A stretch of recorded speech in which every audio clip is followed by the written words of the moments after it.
Good evening, everyone. It's currently 6:03, and my name is Claire McKenna. I'm the chair of the Ann Arbor Energy Commission, and as chair, I'm calling this meeting to order. I'm participating today from Ann Arbor, Michigan. Welcome to the March installment of the 2024 electronic meeting of the Energy Commission. We'll conduct this meeting like in-person meetings, so commissioners during roll call, please indicate your location. And please remain on camera just as you would during in-person meetings, and please mute as well. Public comment will be via telephone only tonight. To speak during any of the public comment opportunities, please call one of the following toll-free numbers: 877-853-5247 or 888-788-0099, or enter the meeting ID number 956-8718-7876 on your phone. This information is also available on the published agenda in the public notices section of the city website and on the broadcast of this meeting on CTN channel 16 and AT&T channel 99. And online, of course, at a2gov.org/watchctn. Joe, would you please read us the land acknowledgement? Yep, and just letting y'all know I'm calling in. I'm at a conference in Rochester, Minnesota. I have semi-spotty Wi-Fi, and there's entirely possible there's background noise. So apologies for any technical difficulties or for that. For the land acknowledgement, I acknowledge that the land the city of Ann Arbor occupies is the ancestral, traditional, and contemporary lands of the Anishinaabe, including Odawa, Ojibwe, and Bodewadmi and Wyandot peoples. I further acknowledge that our city stands, like almost all property in the United States, on lands obtained, generally in unconscionable ways, from indigenous peoples. The taking of this land was formalized by the Treaty of Detroit in 1807.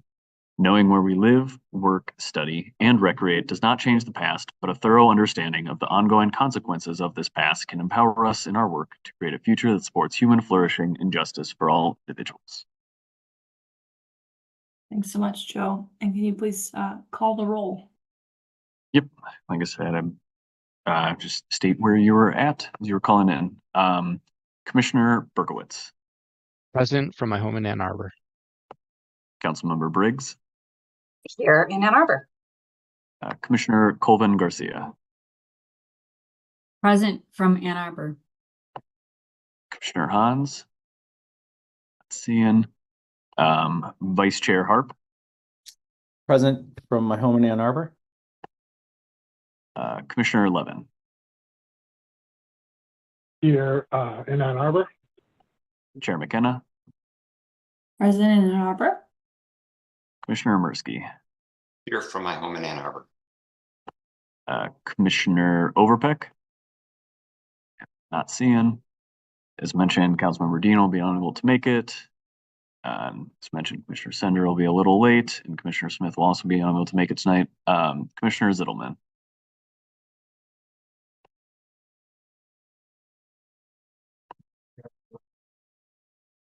My connection is kind of spotty. Gotcha. See you in here, Okay. though. So, all right, Chair, you got a quorum. Back to you. Okay, thanks. So we'll move to approval of the agenda tonight. Do I have a motion to approve the agenda as posted? So moved. Vice Chair Harp and second and Commissioner Mirsky, thank you. Please raise your hand if you want to propose any changes. Tonight we have some nice discussion points lined up for us. Okay, seeing no hands raised, all those in favor of approving the agenda as posted, please raise your hand and say aye. Aye. Okay, seeing a unanimous vote, the agenda is approved, and so we'll move to approval of the minutes. Is there a motion to approve the minutes as posted? And a second. Vice Chair Harp and Commissioner Colvin Garcia, thank you so much. Any changes tonight? Proposed changes to the minutes? Conflicts? Okay, seeing no hands raised, all those in favor of approving the minutes tonight as posted, please raise your hand and say aye. Aye. Aye. Okay, and another unanimous outcome, and so the minutes are approved tonight. That means we will advance to public input. This is the first opportunity for the public to speak for up to 3 minutes. If you're watching on CTN, as mentioned earlier, please call 888-788-0099 or 877-853-5247 with the meeting ID 956-8718-7876. This information is also displayed on the meeting agenda and the video feed on CTN. City staff will select callers that have raised their hand and using the last 3 digits of your phone number. To electronically raise your hand to indicate your desire to speak, please press star 9 on your phone, and you will hear an automated announcement that the host is allowing you to speak. And when you're doing so, please move to a quiet area and mute any background sounds. And please again state your name and address at the beginning of your comments. Joe, do we have anyone on the line? We do. We're gonna have caller ending in 228. Hello, can you hear me? Yes, we can. Awesome. Hi, everyone. My name is Greg Woodring. I'm the president of Arbor for Public Power, and I live at 1012 West Cross. I'm just calling in to say that we were very excited to see last night that the proposed budget for 2024 includes $1 million set aside for a phase 2 feasibility study.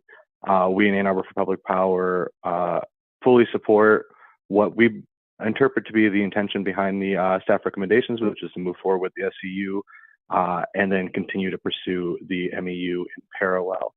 The SEU is a fantastic means for us to kickstart a municipal utility, would allow us to expand the amount of solar and distributed generation within the city of Ann Arbor while we are going through the process of acquiring DT's assets.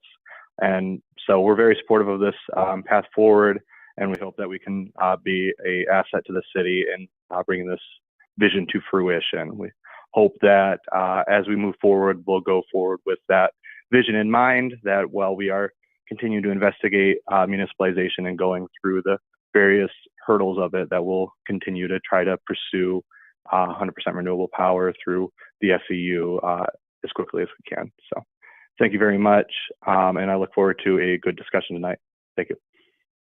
Thank you. We also have caller ending in 245.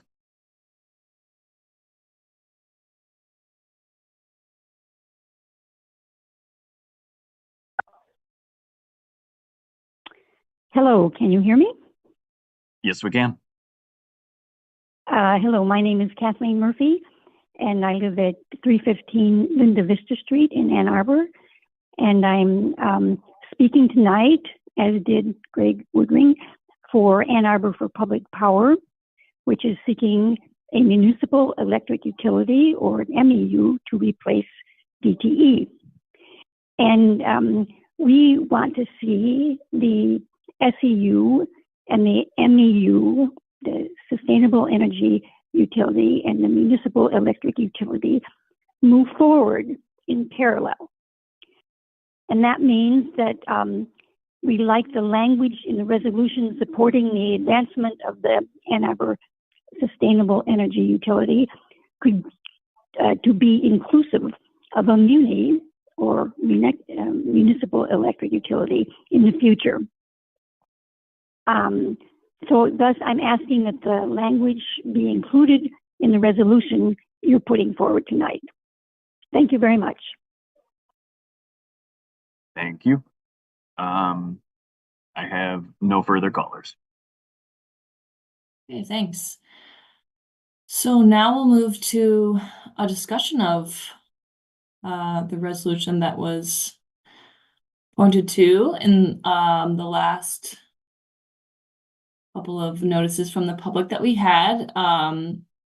I think we'll bring Missy up to discuss staff recommendations, and I'd love to hear.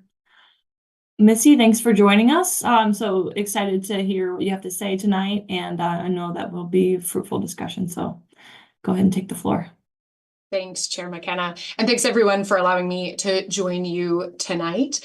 Little frazzled, left my computer at the office, so like running in hot. Apologies. And I also want to do a special thanks to Commissioner Mursky because he sent some great questions in advance, which helps me also think about framing. So thanks so much for that. So what we wanted to bring forward for you today was, one, to make sure that you knew about staff's recommendations that came out of our energy options report. And I'm happy to go back a little bit and talk about what that was, how we got there, where we are today, just to kind of level set and ground, because I recognize not everyone is living this every minute of the day. And then one of the recommendations, we're asking for the Energy Commission to consider a resolution in support of, if you indeed as a body are in support of, so we could bring that forward to City Council for their consideration. Good to keep going, Chair McKenna? Okay, Yeah, go ahead. excellent.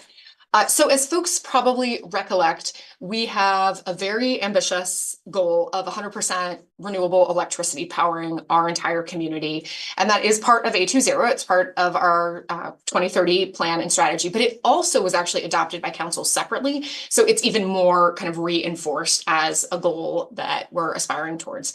And so in the arc of my time at the city, we've done many analyses to figure out how exactly does that look. That's pretty aggressive. And staff had come up with some recommendations and some pathways, and it became time to also bring in some industry experts to help us chart a path for what that could look like, evaluating multiple different options. So that report was commissioned, gosh, I don't have a sense of time anymore after the pandemic, but 2 years ago, about. And it was Five Lakes Energy with a team of folks won that award. And last fall, they shared a draft report with us looking at multiple different options and pathways.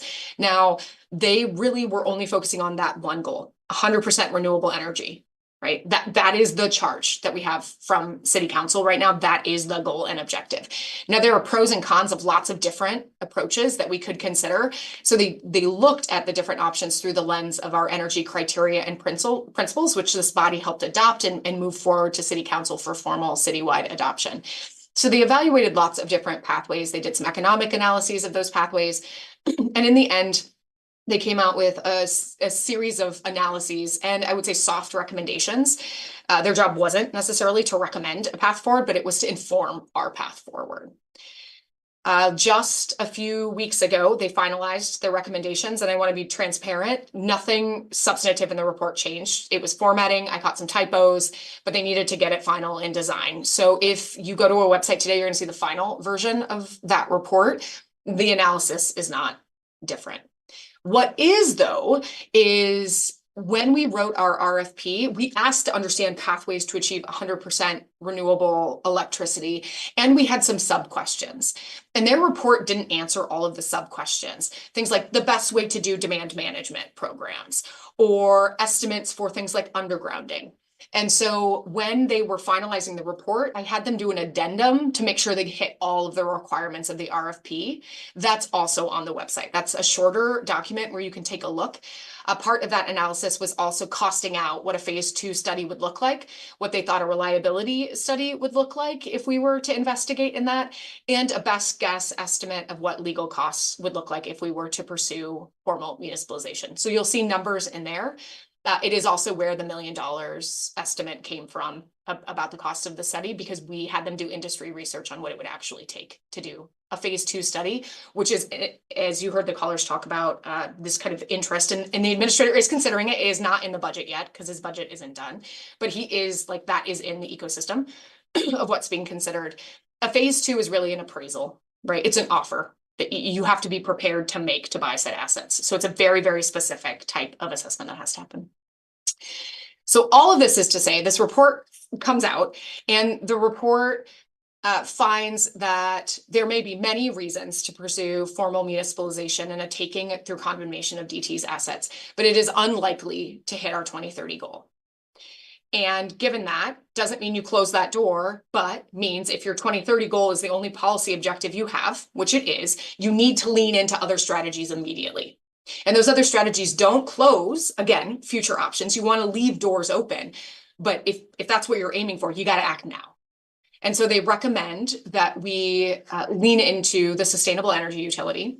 They recommend that we pursue a virtual power purchase agreement, possibly some RECs, and we start as soon as possible, because we want anything that we do to be new and additional, and it takes time, right, to site, to build, to construct, to bring to market.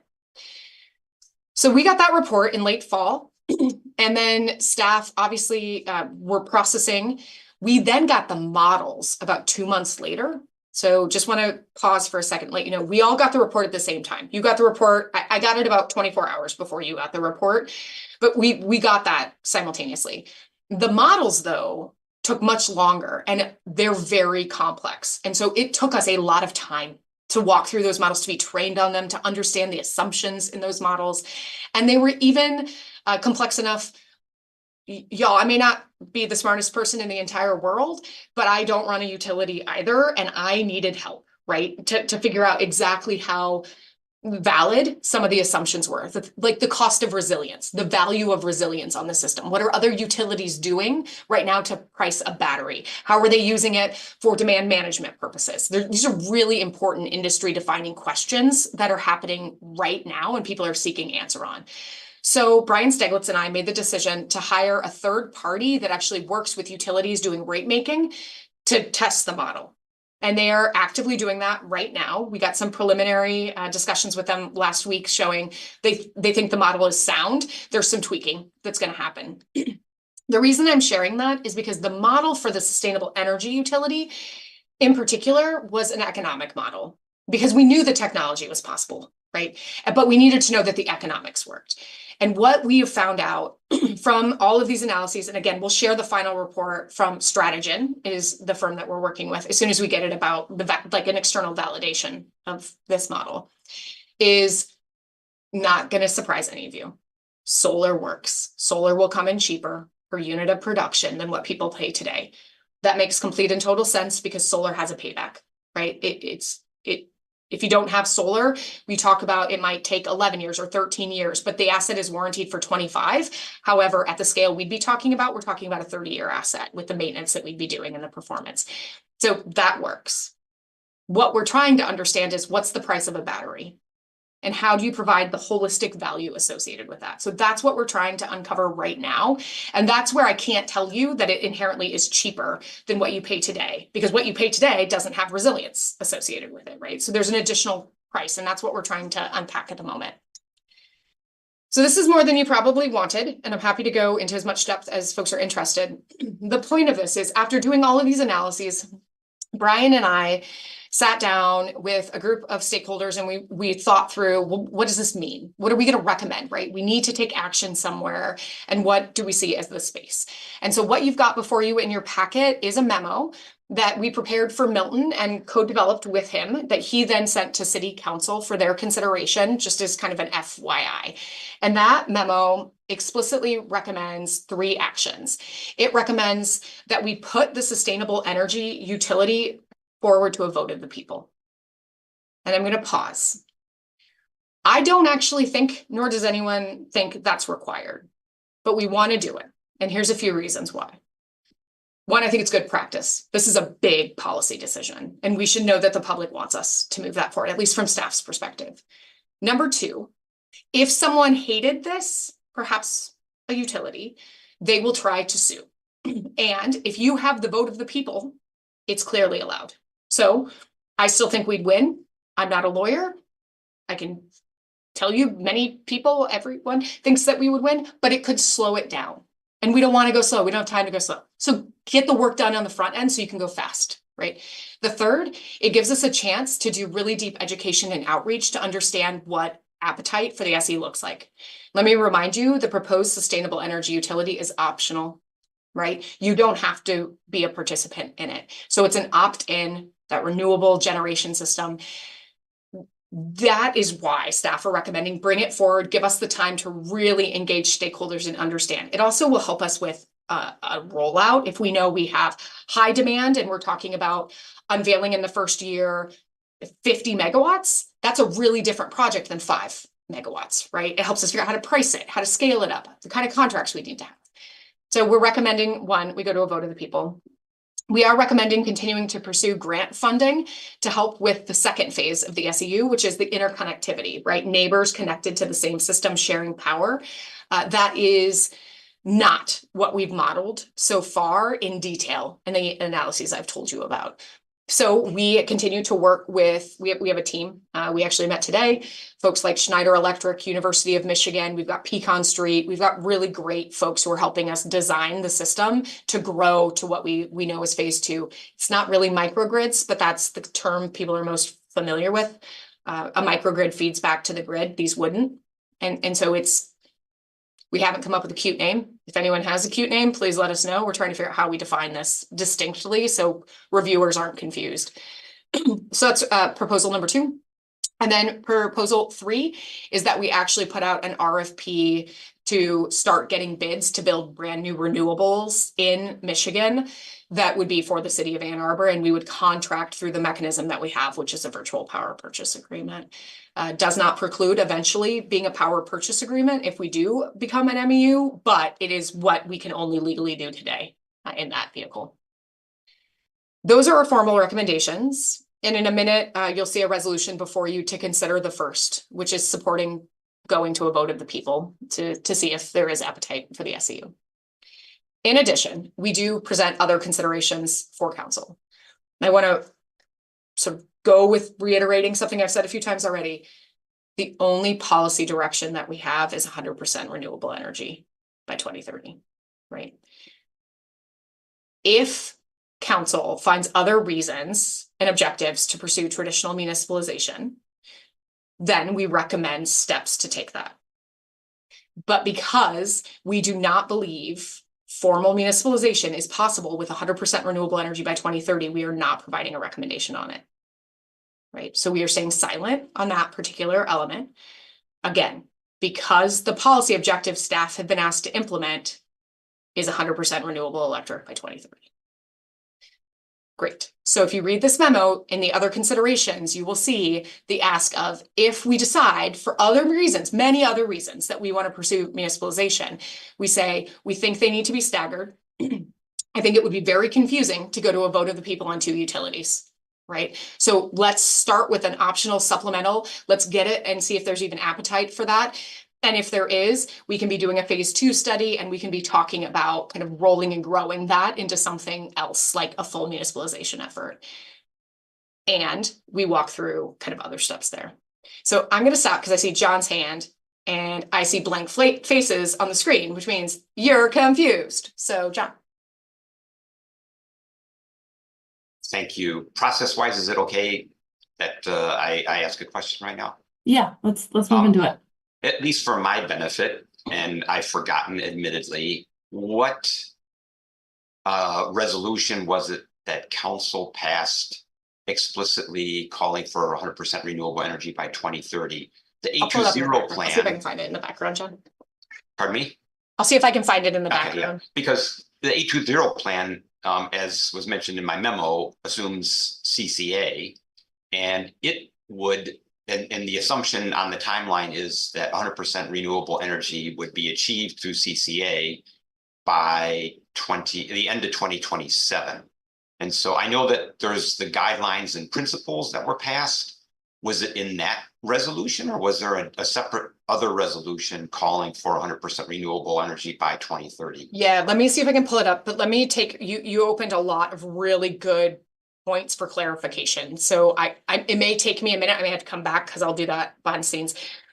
A20, the 7 strategies of A20, one of them is powering the entire community with 100% renewable energy. And if you've heard me talk about that, the strategies are like the pillars. They're the sort of unmovable parts of the plan, whereas the actions change and evolve. So one, it's clearly an A20, and it had been adopted as formal policy in that space. And I'll see the other one in a second.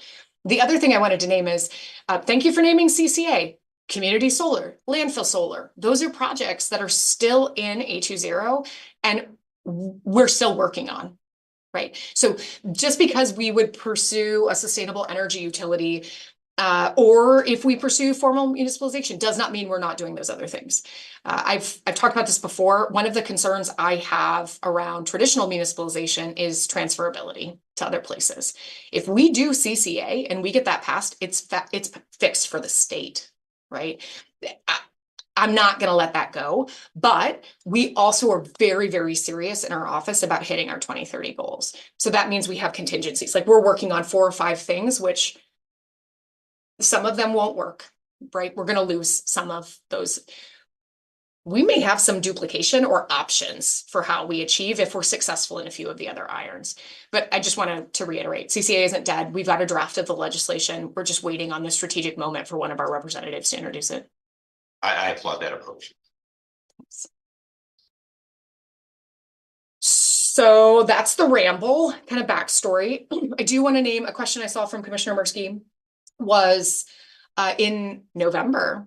As you probably know, I hope you know, the governor signed very aggressive energy legislation, right? So now our utilities are required to hit 50% renewables in the electric grid by 2030 and 100% by 2040. That is wonderful. However, Five Lakes contract was done. So the report does not mirror that finding. What we did do is a kind of quick post hoc analysis with them. And an SEU is still going to be relevant. And I just wanted to name for many reasons. One, we still have a gap that has to get closed. So if we were just thinking about renewable energy, that's an important play. Also, we know from surveying that we did that the pain points for our residents are reliability and resilience. And so even getting 100% renewables onto the big electric system isn't going to solve for reliability and resilience, whereas the SEU can actually help solve for that in our local community. So I think it's a great moment to be doing this work. And you're right, like we may actually overproduce renewables, but I would rather be on that side and leaning into the resilience reliability function as opposed to on the backside. I want to share a couple of things. I totally agree with that. I actually think that the state legislation makes the SEU more powerful. I mean, certainly like so much more can be done if the gap is smaller in that way. Meaning, you know, just half of the energy by 2030.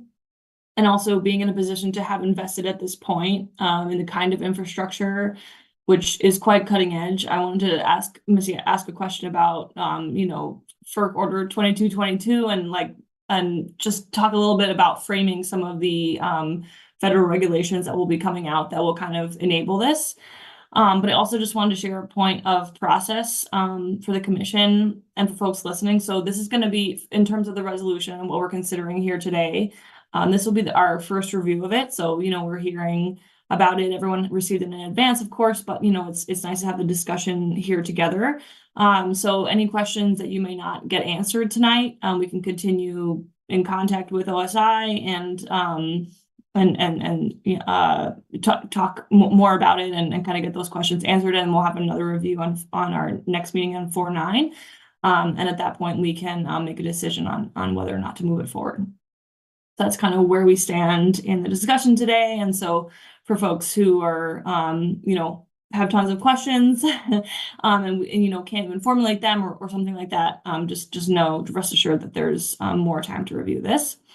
I'm going to ask a couple of questions and then we can keep things going. Yeah. So, Missy, can you share a little bit about, I guess I'll tie it to this kind of concept of interconnectivity that you mentioned for the phase 2 plan of the SEU, the idea that it's not exactly a microgrid, but there are going to be, let's say, resources like solar and batteries, you know, within people's homes that can be connected to each other. Of course, that has implications, like good implications for resiliency.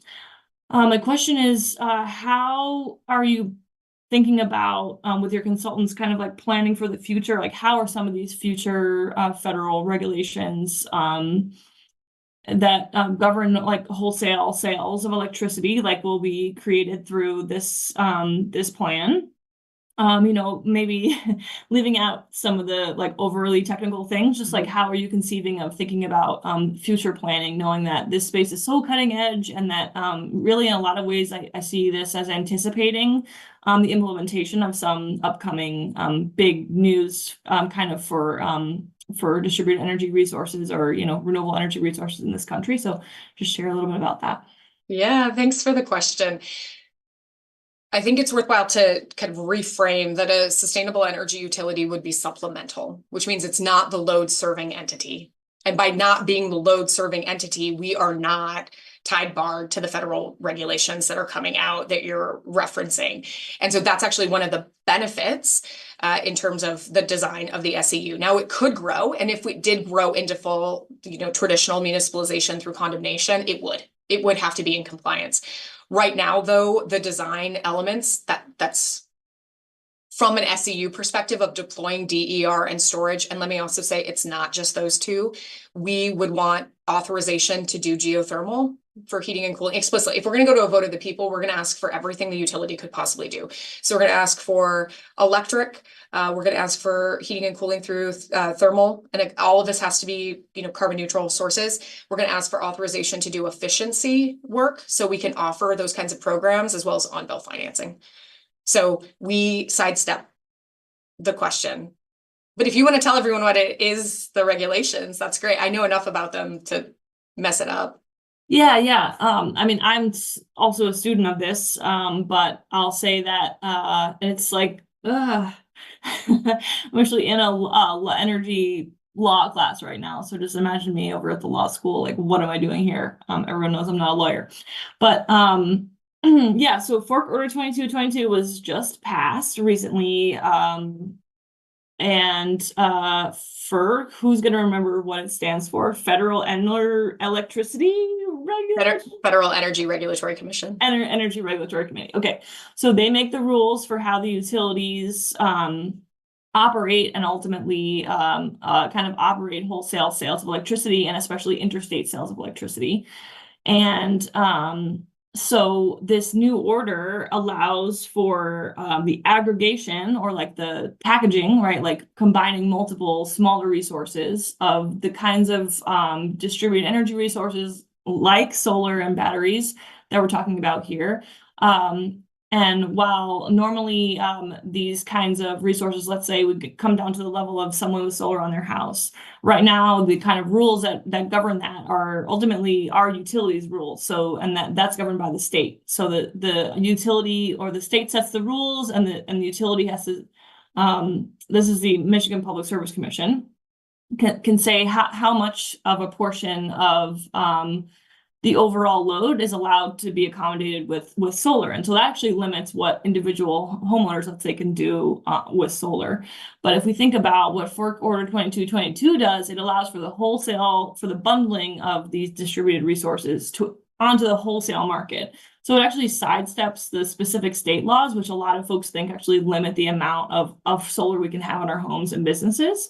And so it's really promising in the sense that, if you could have larger entities and they could be these, let's say solar companies or developers that are kind of, you guys are proposing to perhaps work with, and Ann Arbor itself could package these resources all across the city and sell them into the wholesale market, which would actually be a really great way to, extend the buildability of them, right? Like it makes them have a better price overall. So it kind of lowers the cost of energy. Sorry, I'm rambling a little bit, but I'm trying to piece it all together.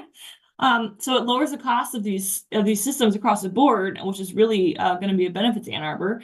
But the catch right now is that Michigan, the state of Michigan doesn't have to comply quite yet. So it's kind of like a 5-year timeline, let's say, before the state of Michigan would have to comply with this federal rule. So there's this kind of gray area where, the rules have to be written for how that kind of operation is going to work. And so I was kind of seeing like this interconnectivity in phase 2 is like a way to kind of work with the kind of future promise of those coming regulations. So that's what I had in mind. Sorry if I've just broken my own rules of jargoning. I always try to say, let's not jargon too much, but I would offer that as most of our fundraising, as I mentioned, is focused on phase 2 because phase 1 works without it. And honestly, the IRA, the direct pay provision, meaning governments are now eligible for the 30% rebate, is game changing for these kinds of economics, right? It just helps that pencil even more. But we have been in conversations with folks like the regional transmission entity for phase 2 to say, can we leapfrog and just feed into the transmission system? Now, it's unlikely that we would aggregate at a high enough level to really be competitive in that space. But with the FERC order, that's where that has come into beginning conversations to think about. Let me be clear. Think about, we're not yet there. Like having those, we're starting, that even sounds way too more robust. We know the people to talk to and we've had coffee with them. So that's about as far as we've gotten. Cool. Yeah, Commissioner Murski. Another question related to that. Does that then enable Ann Arbor potentially to sidestep what we would be able to do under CCA? Because we would be allowed to aggregate? TBD. Well, only for the utility, I think. Because otherwise individuals would have to contribute. I need to investigate more. I like the way that you're thinking, though, and becoming a utility And an SEU is a municipal utility, gives us different vantage in the landscape than if we tried to do it individual residents kind of bidding into the system as a single I need to investigate. I agree. I think that there is the opportunity for more leeway from what, again, I consider a pretty restrictive state policy on what's allowed for distributed solar. Yeah, Commissioner Zillman. Yeah, I want to say thank you, Missy, and the rest of the staff for working on this. I did want to clarify a little bit the timeline you were talking about for pursuing an SEU and a potential phase 2 feasibility study for municipalization. Could you clarify the timeline on that? Are we like staggering? Are we trying to do like the SEU first and then phase 2 study, or can we do a phase 2 study while pursuing an SEU? Yeah, thanks for the question. So let's focus on one and then we'll add the other one in, because I think right now we need to pull them apart. It's very confusing to talk about that. You all might be capable of holding that, but my neighbor isn't, right? Like this is a lot to think through. So on the SEU side, our recommendation is to go to a vote of the people in November, because it's a presidential year, because we'll have high turnout, because we'll have greater representation. And so that's the resolution that's before you today to do that. If it's authorized, we go, right, instantly, to the point where I have reserved in my budget a staff position that I'm not going to fill, so that if the voters do vote for this, I can put it towards having someone come in and help support the SEU implementation, right? And if it fails, then I get my staff person back and we move on, right? But I think I want to make sure we could support it if it goes. In terms of the municipalization study, as you saw in the memo, staff are staying agnostic on that particular topic, given the policy agenda. So what needs to happen is we have to identify funding. And that is the conversation that's happening right now as the administrator is working on his budget. And you heard someone recommend or mention last night, there was a council work session in which more ideas were presented than are fundable. Right. So the administrator has to take all of that, and council has to kind of weigh in and figure out what exactly is going to move forward. That will be presented, the administrator's budget, in the second meeting in April. At that point, that's his recommendation of what he thinks we should be investing in. Council will then consider that, and they will vote in May to adopt the budget. So I can't do anything until there's money to do a thing, right? So I have to wait for the next several months and see what happens. If funding is allocated and committed for the phase 2, we would launch it. I would do an RFP. So I wouldn't wait for an SEU, I would go with a phase 2, but it's a different process, right? Because it requires funding upfront to do a study versus going to a vote of the people. They're different sequencing. So the answer is yes, they can happen together, but not today, right? Like I need a time period to get authorization. Yeah, that makes sense. Thank you. Yeah. And also, candidly, a phase 2 study will take time, right? Like, and you want it to. I mentioned this before, but I'm just going to lean into it. A phase 2 study is truly about costing, right? And if you have read the financial report or the technical analysis from Five Lakes, you'll understand that there are 2 different variables that go into the price of our system. A phase 2 study can only help answer one of them, and that is the value of the assets. Right. So think poles, wires, substations, transformers. We actually recommend not buying some of the equipment because it serves more than just the city of Ann Arbor. And so if we bought it, we'd have to buy a replacement for DTE. Why would I give them the new equipment? We would buy the new equipment, right? And like keep it ourselves, let them have the old equipment. So we'd have to get a refined, and the phase 2 would be a refinement of the value of those assets, boots on the ground, looking at everything, right? Because that's what you say, judge, will pay for, but that's only one piece. The second piece is the value of the franchise, what we're taking, what they're losing by not being able to serve us anymore. You will perhaps recollect our franchise has been ruled repeatedly by the courts as in perpetuity. No one has ever litigated an in perpetuity franchise. Some people will point to a case that they didn't finish. There is no judgment. There is no idea what the cost of that franchise is. We use different methodologies to give a range of what they could be, but that will be uncertain. The only way that number is defined is when the judge tells us what it is. Okay, so I just want to be clear. A phase 2 study is not going to come in and say the system is worth X. It's going to say the system is worth X to Y, with that uncertainty variable being the value of the franchise, the value of the taking of those assets. So I'm just naming, everyone's going to be stupid frustrated when the study comes back out and it doesn't give us an actual number. We're all going to be frustrated. And I think that's really important. And I need, if this is where we lean in, we need to name that. We need to talk about that and make sure, because otherwise, candidly, otherwise it looks like bad governance. You spend $1 million for a study that can't give you an actual number, but it is giving us a number just for a portion of what we'd have to move forward with. And then if after the study, if it were deemed, you had some in the memo, we'd want to go to a vote of the people. Right. But if it were deemed to lower costs, it also says in the memo. That is staff's recommendation, not right. to, if what we find is it is almost impossible to have an MEU and not have cheaper rates, staff are not recommending at that point moving forward. There could be other reasons. Again, council could do it, but we are not going to lean into energy poverty. You know, like I just can't do that.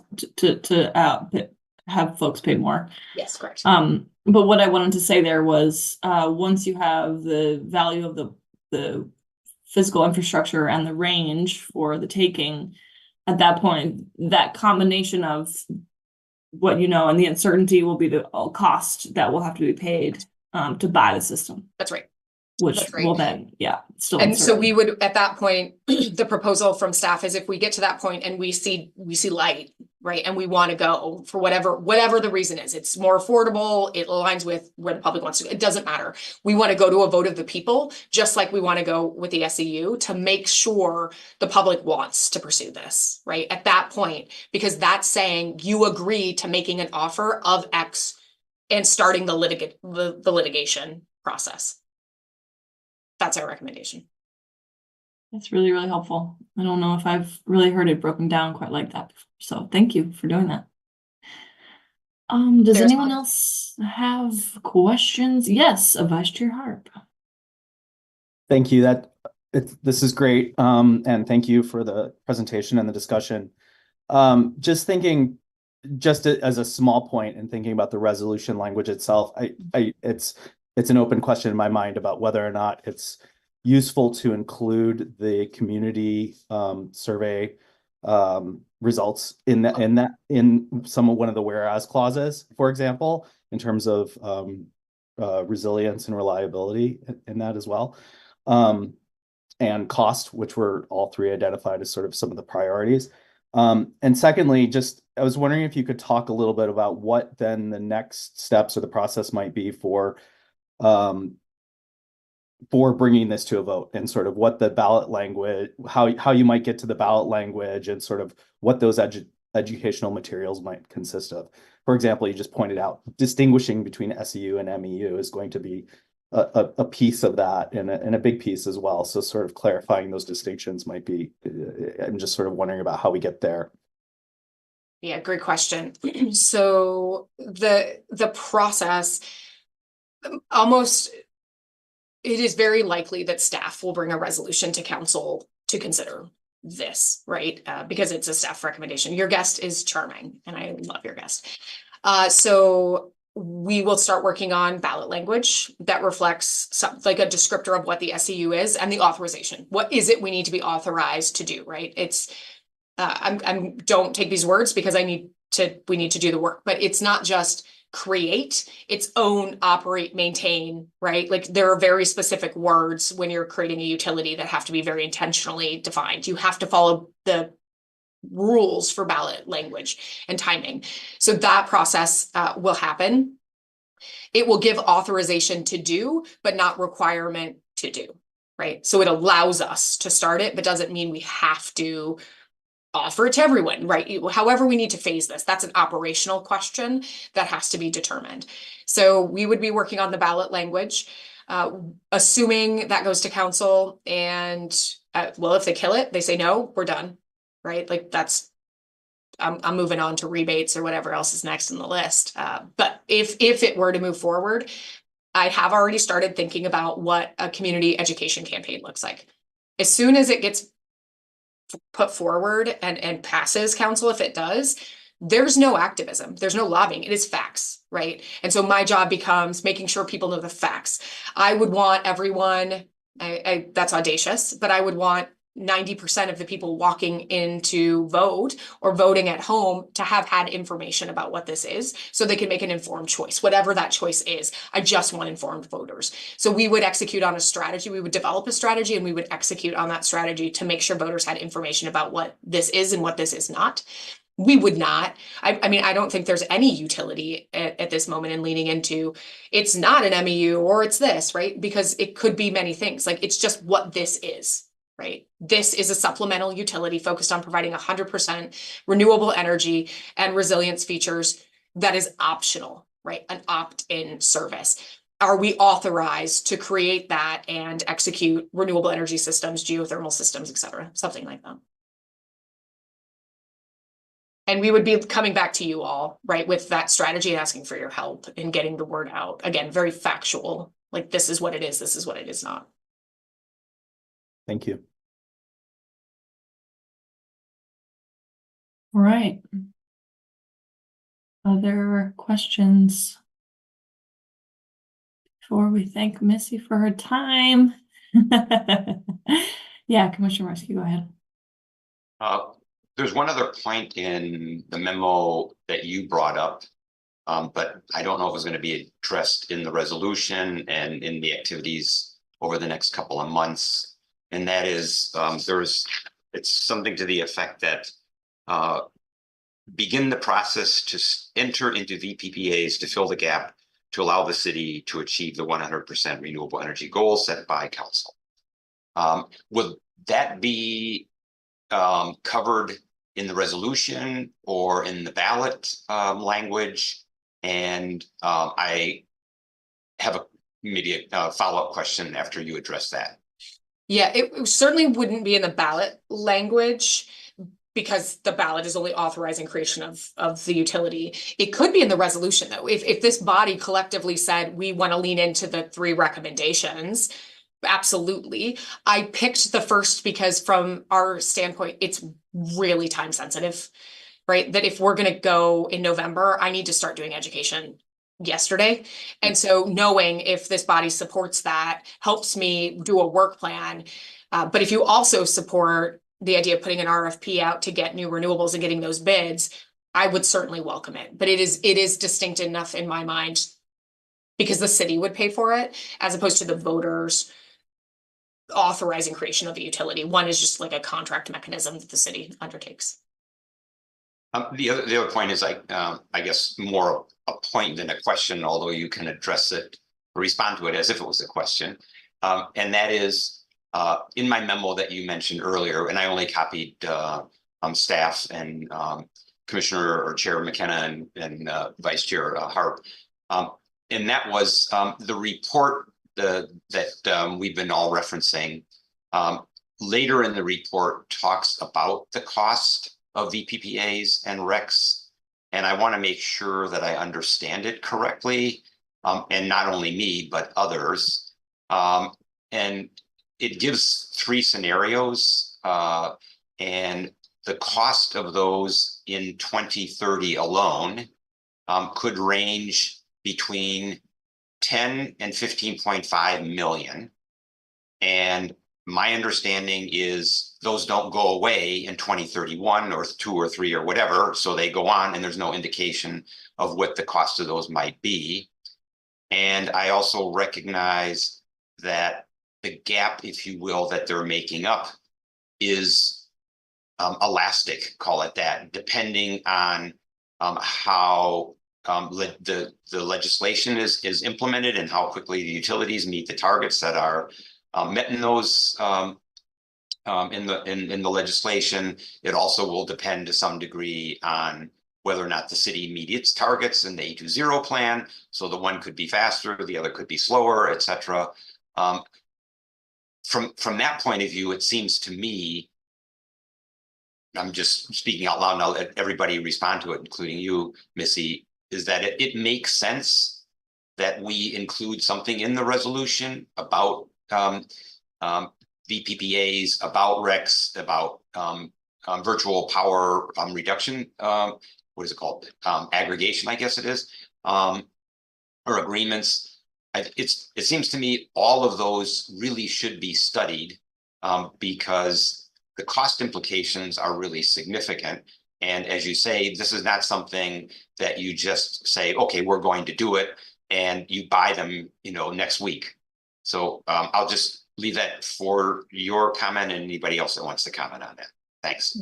I really appreciate that, especially because our approach is not to close any door. And so if the commission were to say, as a body, we support exploring all of these things and finding the best, kind of most economical to round out, that actually would be delightful, if that's something that you're collectively interested in. The other thing we know is the best way to understand pricing is to put something out and actually get real projects. The energy market has, the swings in the last 2 years have been astronomical. Really low pricing to a Department of Commerce investigation and doubling of pricing. We're now seeing things sort of fall, but supply chain issues are still a problem with certain types of equipment. Labor has fundamentally changed in terms of the price of labor. And so it's just such a volatile market that I think the way I viewed those numbers for Five Lakes were, here's kind of an estimate. You need to go to the market and see what it can build. The other thing I would say is in another area of our work, as you've heard us talk about before, is we intervene in cases all the time. And one of the things we were successful in an intervention was getting agreement that if Ann Arbor wanted to, DT would have to build 400 megawatts of renewables in Michigan for us. And I would want to see a competitive bid. What I mean by that is I'd want to go and have the whole marketplace bid and DT also bid. But if DT was the builder and we stayed and we didn't do full municipalization, what I kind of love about that particular scenario, if that's the future we go, is I can phase it down and it rolls into their other portfolio, right? So it's Ann Arbor's until they get to the 50% match. Well, I need less. Right. And the SCU is chipping away, but they still need it. So it goes into their IRP, into their foundational generation. Right. So we're sort of not only helping ourselves hit a goal, we're helping the entire system transition to more renewables. In effect, that's the plus where we say DTE plus SCU plus VPPAs. It's what might DTE do in terms of its plus, right? Yeah, y'all, if there was an easy way to do this, it would have been done. That's all I'll say. That's cool. Commissioner Levin? Yeah, thanks for bringing up this discussion. Just kind of thinking out loud, I don't have my thoughts fully formed on this, but as I understand it, we're not required to do this vote. Is that right? Yeah, that's right. This was a point of a lot of conversation amongst us. We see the benefit of a vote, and because it's a really big policy decision, I think from staff's perspective, we want to make sure the public is interested in it. Okay, yeah, and I get that, and I guess my concern is if we ultimately want to do another vote for full municipalization, and even if we don't do that, there's been a lot of talk of full municipalization. I'm concerned that we're going to, yes, we're going to do outreach. We're going to explain what we're doing, but I do have a lot of concern that voters are going to go and they're not necessarily going to know what they're voting for, that there might be confusion as to whether they say they want to, maybe they think if we do this, then we can't do full municipalization. And I know that's not the case. And we all know that, we're going to continue on two tracks. I do have a concern that it's going to create confusion and may be counterproductive to do this vote. And it is an optional thing. We're not requiring anybody to get their power through the SEIU. It's certainly a big investment, and I just wonder if that's something that is better left for us to advise and council to do a vote on then. At the end of the day, I think, yeah, I'm still kind of, going back and forth, but anyway. Right. And this body will have to decide. I will tell you, staff are not going to change our recommendation that let's role play worst case scenario. Well, it's not even a scenario that DT hates it. We form it. We don't go to a vote of the people. They don't like it. They take us to court. And now we're spending years just proving, of course we could do this, right? You have a vote of the people. It is clear you have authorization. That's thrown out, right? So it doesn't stop us. It doesn't delay us or slow the process, right? And from my vantage, we got to go, right? Like I got to start implementing something. And so if the public wants it, let's run. Moreover, if we do authorize a phase 2 study, that is going to take time. So we are not asking people, I mean, I hope to God, we are not asking people to do 2 utilities on the same ballot. That's a terrible scenario. I think everything fails in that scenario, right? That's just confusing. So our recommendation is you go this November, ask for the SEU. And if the phase 2 study is ongoing, you let that play out. And then we go to the voters with whatever comes out of it. If it's, from staff's vantage, if it proves that it could be more economical, take it to the voters then. Then you have actual utility that's already been started if it passes. And we say, we want to grow this into, right? Like, I think you can make a narrative that's pretty clean. Again, to me, a terrible scenario is you're trying to put 2 utilities on the ballot and people are like, I don't know what this is. That scares me.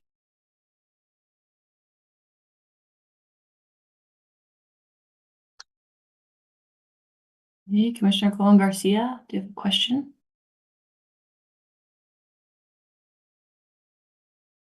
Yes, thank you. What a great discussion. I have 2 questions. They're very targeted. The first one is just following up on Commissioner Levin's question and your response, Missy. I've clearly missed this, but what's the assumption? There's an assumption here that a popular vote accepting and affirming the creation of an SEU somehow legally has it so that the utility cannot counter it. How does that work? That's my first question. Okay, you can clearly tell the lights went out at City Hall. So I think your question was why that counters or gives authorization. Like if we went to a vote. Yeah. So it is very well established in Michigan law over and over and over and over and over and up and down and sideways that a vote of the people authorizing creation of a utility that is all you need to create a utility, right? And so because this is a supplemental, it's not a total taking. We don't think it's needed, right? It's opt-in. We're not taking over. But if someone came and said, you can't do that, a vote of the people, well, yes, we can. The Constitution, it's been reaffirmed in the courts. Of course we can. The people told us we can. You have no standing. So it removes, even if we would win, we would lose time in a fight if someone wanted to fight us, and we don't want to lose time. So our approach is do more on the front end to go faster on the back end. Okay. All right. That makes sense to me. My other question has to do with the VPPA, and am I incorrect to assume that the amount of new renewable energy that would be, not before contracted, but bid for is the amount to offset only the city's electric usage, like the city's municipal electric usage? No. It would be the whole community. So it would be, we would assume this is where the state policy really matters. If they're going to hit 50% electric by 2030, and we assume that we're going to hit 20% through the SEU, that means we're at 70%. So we've got a 30% delta. So we would commission 30% for the whole community, whatever that is, with a phase down as other things grow in the system. So no, it's not just for municipal operations. No. Commissioner Colvin Garcia, we're ripping this Band-Aid. We're ripping it. How would that feed in? I mean, it would come in through the DTE grid, or how does that work? Good question. So because it's a virtual power purchase agreement, it goes into the grid wherever it exists, right? And so it just feeds in, and the electrons go wherever they're demanded. They don't get piped directly to Ann Arbor. They just feed DTE's grid or whoever owns the grid at that time. And we get all of the credit for it, though, because it's all our generation. It's just not necessarily flowing. Well, nothing is flowing into City Hall at the moment, but it's not flowing into necessarily our homes and businesses. Okay, so it's basically like we're like earmarking the city would be earmarking its consumption of electricity as being sourced through this. That's Okay, right. all And right. it's not Thank a you for rec in explaining that same standpoint because we created it, right? Like it was Okay. built for us. It is Okay. ours in that sense. And if we ever did fully municipalize, then it becomes a power purchase agreement. Then it gets shipped to us. Although honestly, it's the exact same mechanisms because it's not like the electrons just stay on the lines. They go where they're needed, right? But Mhm. it's when we become the load serving entity, we get to claim that's part of our load that feeds into Okay. the system. Okay. All right, thank you. That was it. Just because we're geeking out on where the power, where the generation would be, would you propose to produce it in Michigan or in the MISO, the regional transmission area? Yeah, I or- love this. So I thought a lot about it, and our energy criteria and principles help guide how we would cite this. So we would lean into Michigan. If not economically viable, you can bid into energy justice communities, right? Places where we'd actually be displacing a dirty fuel source with something that's better and creating good paying local jobs in that space. So candidly, I would even entertain West Virginia if we couldn't hit the first few markers, because West Virginia is so coal dependent that any new renewables in there are displacing fossil generation versus Kansas has an astronomical amount of wind. You know, that's not the play we'd be making. So I'd prefer in Michigan. I see. But if we could do the energy criteria and principles is how we'd evaluate proposals that come in. But then it'll also be evaluated on cost because anyone that's going to Yes, be of bidding is course. going to be bidding That's right. competitively, That's right. depending on how much it costs them to produce. in the But state. additionality is not optional, right? So Right. someone could say like, you could just kick X off the system and have all of this. That's not the play here, right? It has to be new. And where can we get new that's cost effective and hits as many of the other criteria as possible? Interesting. I see. Okay, fascinating. We have to have a whole master class on that. If you need help with education, let me know. We need help with education, so this is great. Great. Commissioner Mursky? Real quick, Missy, there's probably half of the people on the commission that weren't around when we passed the principles and criterion and may not be aware of them. You know, one, as you said, is additionality, speed. There's 6 altogether, 3 and 3. Can you remind commissioners as well as those listening in what those are?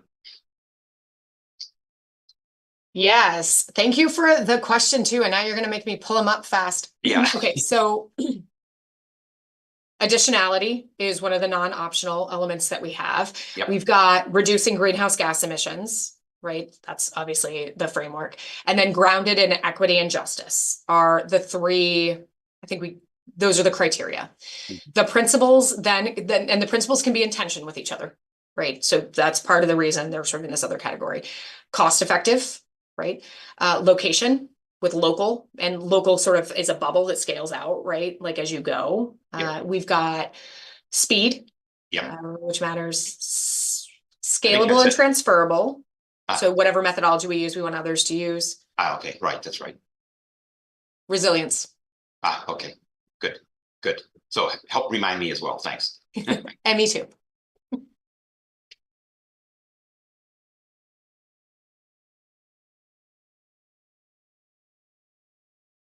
Okay, thank you. I think we'll wrap it up there.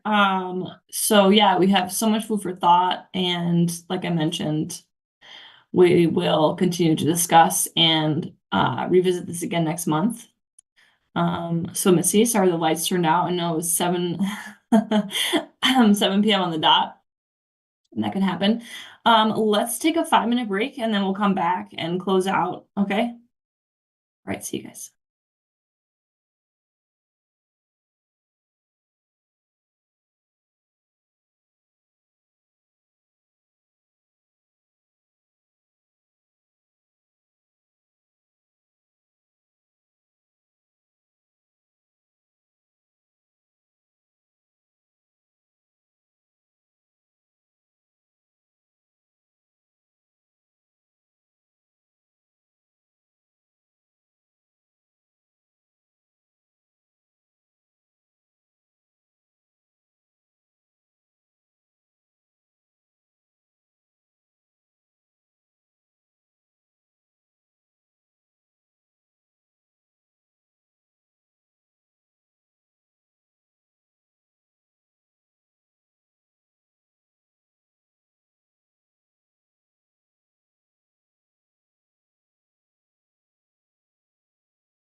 All right, so while we're waiting for everyone to come back, Joe, would you like to give us an update from Yep. staff? Again, apologies if there's background noise. I think there's music playing. We somewhere. can't. Yeah, you're totally Cool. good. Perfect. All right. So yeah, just a couple ish things. So one, just want to let folks know, because I know we've talked about it a couple of times, but we have an approved contract to begin work with Stantec on geothermal advisory services. For context for people who weren't or haven't heard about this before, this is going to include work to help us and some of our partners here in Ann Arbor. First, by answering questions regarding like the installation of geothermal, and just kind of being on demand to help answer those questions as they come up for both us, our partners, in the permitting process, as well as conduct a feasibility study on district geothermal here in Ann Arbor, pending the results of that broader feasibility study, which will again just be kind of looking at overall where could this be possible. They'll go from there and do more in-depth feasibility studies on up to 3 locations that are deemed viable from that. So exciting stuff as we're moving forward and looking at geothermal here in Ann Arbor. Additionally, just a general-ish, as always, call for Solarize, which for those not familiar is our community bulk buy solar program for residents here in Ann Arbor as well as Washtenaw County. We have a couple groups that are currently running and a couple that are getting ready to start here in the next month or so. So if you or anyone you know is interested in learning more about solar and coming together to bulk purchase solar, realizing significant financial savings, feel free to have them contact me at jlenge@a2gov.org or go to a2gov.org/solar to learn more and join a group. Additionally, I know this is near and dear to many here, but heard the home energy rating disclosure has officially gone live as of today. Our City of Ann Arbor home energy score assessors have been performing home energy scores. I started last week on some of those that were getting prepared, as well as continuing throughout this week and from here on out ongoing in support of this ordinance. So really exciting to see that come to fruition and exciting to see all the results that come with it. Additionally, a couple updates on things to be looking out for. Another one that I know we've talked about previously and have discussed in a couple of different iterations, the Home Energy Advisor, which again, some people might have previously remembered as called the Energy Concierge, but called the Home Energy Advisor, will be launching on April 1st of 2024. So just less than a month. Again, that'll be a program where people within can reach out and learn more about their energy journey, getting an energy assessment and learning how they can help get on their path to zero to help decarbonize their home, helping out with finding contractors, getting bids, evaluating bids, all that kind of stuff as they go throughout their journey. And lastly, just to kind of mark on your calendar, we'll be bringing back for our 3rd annual time the Home Electrification Expo will be taking place on Friday, August 2nd from 5 to 8 p.m. at the Farmers Market.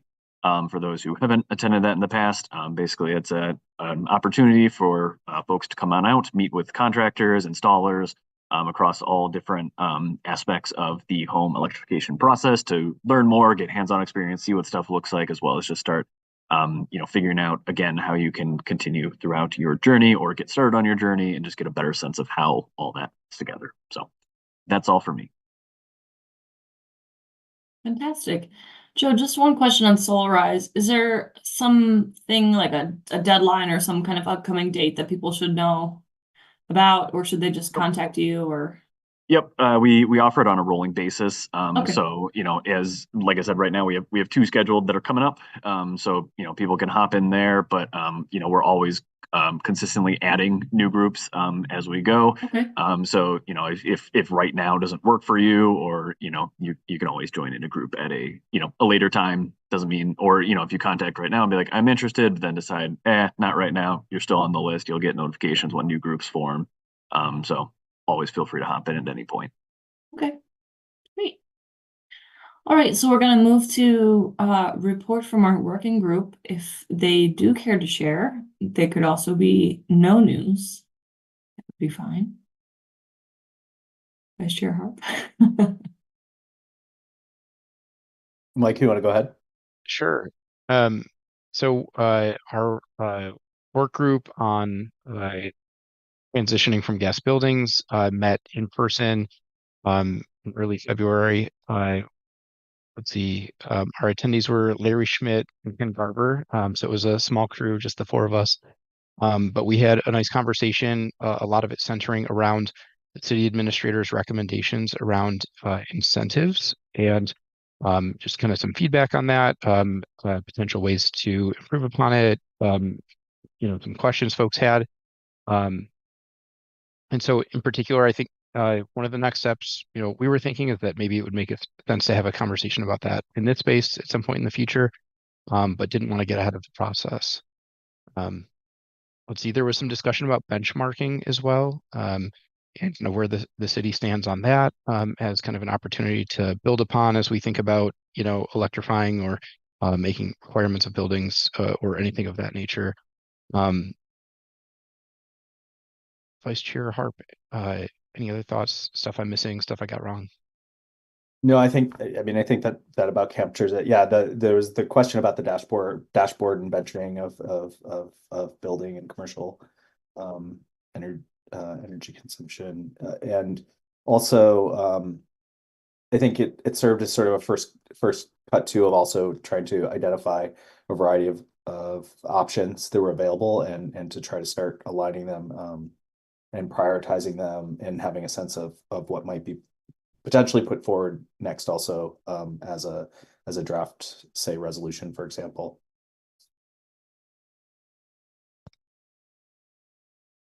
So far, that's where we're at, though.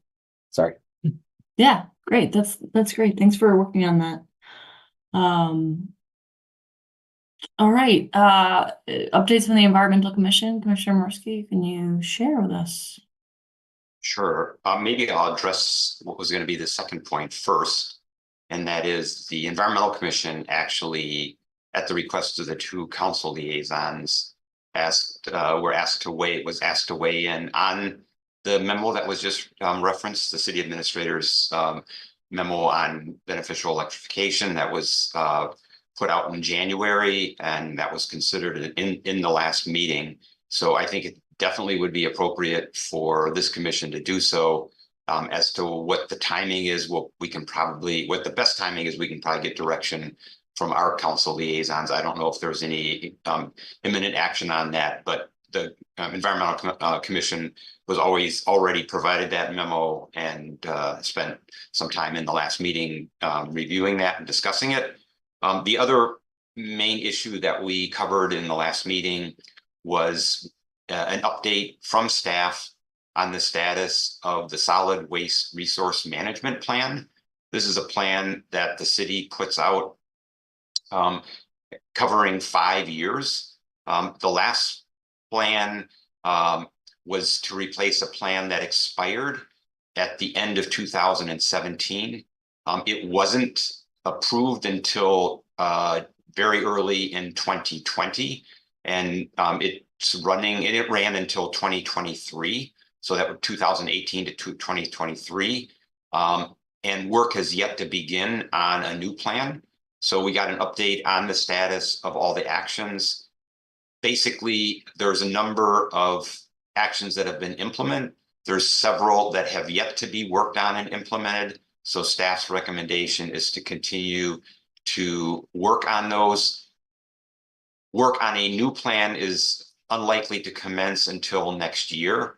And the last process took almost 2.5 years. So it'll be interesting to see how that goes forward. This is a recommendation to our council liaisons that they consider whether that's appropriate or not, because we're starting to get, if you will, snowballing delays. And since we know that circular economy and waste related issues have an impact on climate and energy issues, I have some concern that we're starting to see these delays, but that was discussed. Those points were raised. So at least now, the council liaisons for both groups are aware of what the situation is. And if anybody wants more information on that, you can check Legistar or watch the video or contact me. Thank you. Great, thanks for the update. Okay, we'll move to our update from council. Councilmember Briggs, do you have anything to share tonight? I think it was already referenced in public comment, the budget presentation. And I think that's just a big piece for anybody interested. This is for folks, just so you know, this is the biennial. We have a biennial budget. So this is the year where we typically don't make huge changes to the budget. That would be next year. And so, but there are a number of things underway that we need to consider. So there's that. I appreciate Commissioner Mirsky bringing up the incentives memo. I think that's something that I'll work with staff to have brought in the next meeting. There's definitely a desire to try to move some recommendations forward with a recognition that they will not be perfect, but we should improve on where we're at. And, you know, even if we're taking smaller steps, that's better than taking no steps. So we'll discuss it more maybe next month. Great. Sounds like we might have 2 resolutions to discuss next month. Okay, so are there any more comments on these updates? Okay, I'm not seeing any, so we'll move to our By the way, that wouldn't be necessarily a resolution. It's just a discussion of a memo and provide feedback to liaisons about the memo. So it would be resolution from what we talked about with the SCU and then discussion of the more of a direct feedback. Okay, yeah. Thanks, John. Yep, you're welcome. Great. Okay, so this is our final comment, final opportunity for public comment, and folks may speak for up to 3 minutes. So if you're watching on CTN, please call 888-788-0099 or 877-853-5247. Yes, Commissioner Cole Garcia. I was just curious about the resolution supporting the advancement of the sustainable energy utility. Yeah. Or is that something that was actually going to be like presented to us tonight, or just I didn't know if that was part of. Good point. Yeah, so my plan was, I guess, kind of what you saw was to talk about the kind of broader context of what all goes into it. And I think ultimately the resolution is kind of simple in terms of the resolve clauses, and it kind of follows directly from the staff memo or recommendations. So that was my plan. Then we can kind of look at it in more detail. I was hoping that folks would kind of review it on their own and bring comments to the next meeting. People keep switching around. Sorry, I was looking at your face. Yeah, bring comments to the next meeting so that we could kind of discuss it in more detail there. Has it been published or sent to us? I was just looking at the links on. Yeah, it's posted on Legistar. If you click the link, it's under the is. text section. It's not an attachment. It's in the text in section. The text. Yeah. Okay, thank you. Because I was just there trying to get at it, but to see it. Yeah, All that right. can get tricky sometimes. Okay. If you don't mind, I'll share my screen just so you can see how that works once I get to the correct place. Sorry, 2 seconds. Yeah, and just as for, I know Legistar is not the simplest thing for anyone, including myself. Yeah, so either when you come directly like from the agenda, or you go on Legistar and you look at this section or this meeting, you know, you can go and you can see the resolution here. You click on the file, it's the text is here.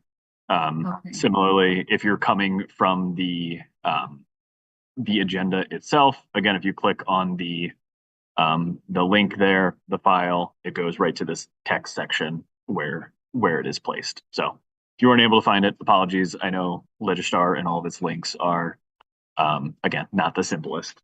So no worries at all, but that's where you can find it. Yeah, so it might default, sorry, just to chime in, it might default to the history tab as opposed to the text tab. That's what I had seen, and I was not clicking on the text. So sorry. Thank you very much. Great.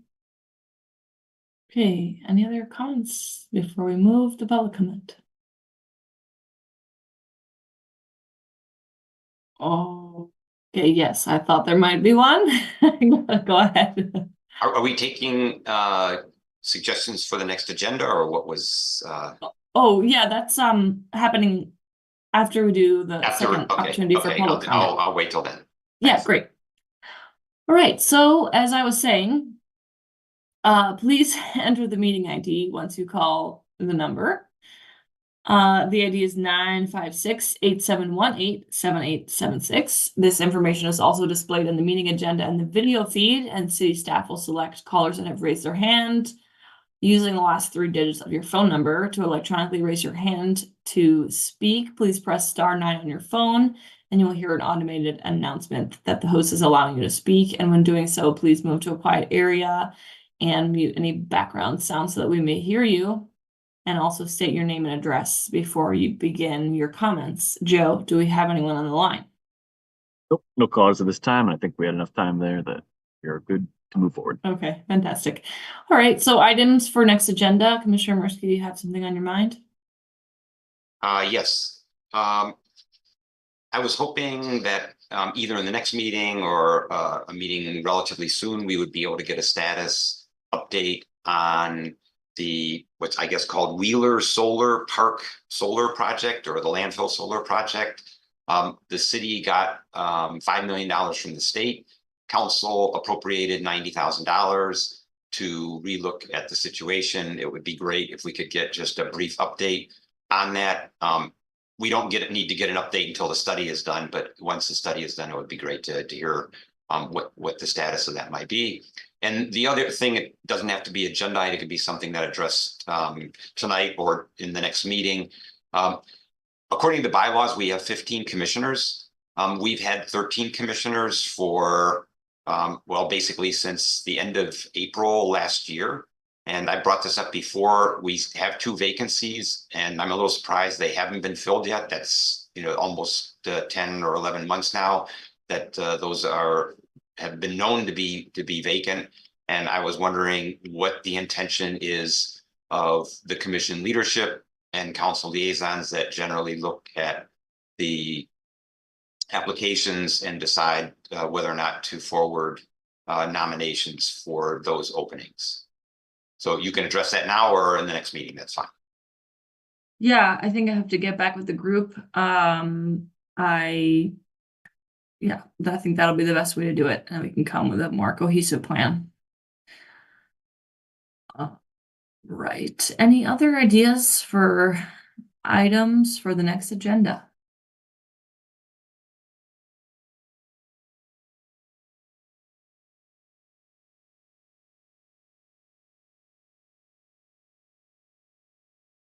Okay, great. All right, well then, if we have no more comments, we'll move to adjournment. So it's currently 7:30 p.m. and as chair, I declare this meeting adjourned. Thank you so much for your time tonight, and thank you to everyone who's listening on CTN. Bye-bye. Great, thanks so much. Night. Thanks all.